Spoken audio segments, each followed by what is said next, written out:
It was nearing midnight when Luke Harris, a single dad with a big heart and a battered old truck, pulled up outside the rain-drenched bus stop on the outskirts of Mill Creek. His 10-year-old son, Max, was curled up on the passenger seat, fast asleep under a blanket. Luke worked 2 jobs just to keep the lights on, but tonight, something wouldn't let them drive past the lone figure sitting on the bench, a young woman, soaked to the bone, clutching a battered duffel bag like it was her last possession.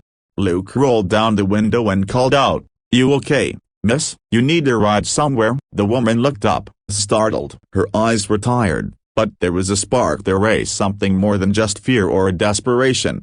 I don't have anywhere to go," she said softly. Her voice trembled, but her hands didn't. Luke saw his son's reflection in the rear-view mirror, a boy who'd lost his mother too soon, who knew what loneliness felt like. He thought about how many times they'd needed a hand they didn't have to ask for. Without a second thought, he unlocked the door. "Hop in," he said. "It's freezing out here. We've got an old couch and a hot meal back home. Ain't much, but it's better than this." She hesitated, but something in Luke's voice had a simple, honest kindness broke down her walls. She climbed in, whispering, "Thank you. I'm Emily." Luke's small house was humble but warm. Max woke up just enough to groggily offer Emily half his blanket. Luke heated up leftover soup and made her a cup of tea. She ate slowly, as if she hadn't had a real meal in days. Over the next few days, Emily blended into their lives like she'd always belonged. She helped Max with homework, taught him how to fold paper cranes, and washed dishes with Luke after dinner. But Luke noticed things: the way she checked the locks twice before bed, the way her eyes scanned every passing car, how she flinched at certain questions. He wanted to ask, but he didn't want to push. He knew what it was like to need time.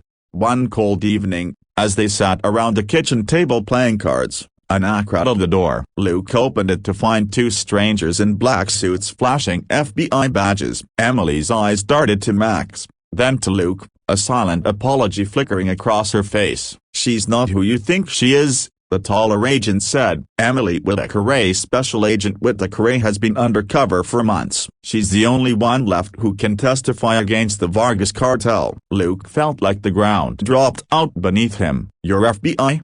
he asked Emily, his voice barely a whisper. "I'm sorry," she said, her eyes brimming with tears. "I didn't mean for you and Max to get dragged into this. They're coming for me, but they might come for you, too." Luke didn't know what to feel: anger, betrayal, fear. But when he looked at her, he didn't see an agent. He saw the woman who'd made his boy laugh again, who'd washed dishes in his cracked old sink, who'd been alone, just like him.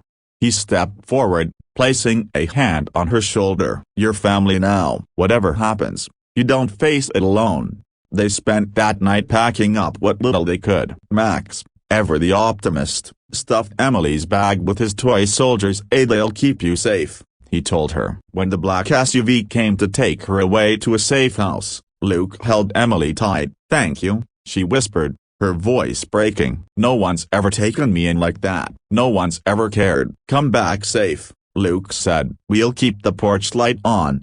6 months later, a letter arrived in the mail. No return address, just a single paper crane tucked inside. Inside was a photo of Emily, standing on a courthouse step, a single headline beneath: "Cartel leader convicted after key witness testifies." A note was scribbled on the back: "Your kindness saved more than you'll ever know. Tell Max his soldiers did their job." Luke pinned the photo to the fridge, tears welling up in his eyes. He turned to Max, ruffling his hair. "See, buddy, sometimes, the smallest kindness can make the biggest difference." He looked out the window at the porch light, still burning. "Sometimes, all it takes is opening your door and your heart to a stranger who needs you most."